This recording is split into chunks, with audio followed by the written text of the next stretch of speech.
So this is a reminder na it's okay to leave the past behind, no?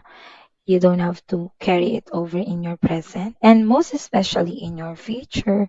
So if you have any baggage, if you have any traumas that you think you need to let go of, and you already are done with it, of course, it's not for you to shrug it off just easily, right?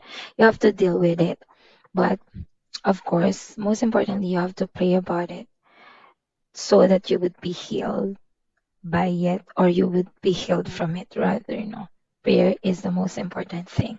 But yeah, this is a reminder that not everything from the past is beneficial or not everything from the past is for you to carry in your present and in your future, of course.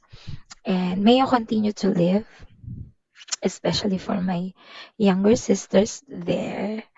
May you continue to live according to the will of the Lord. So, if if it's revealing to you that you need to let go of someone, something, or anything that He wants you to let go of, you have to obey. Of course, you have to read His Word. You have to ask for the Holy Spirit enabling. There are someone or something that some things that are hard to let go of, but I know that it would not be impossible if we trust the Lord, not ourselves. Yeah, that's it.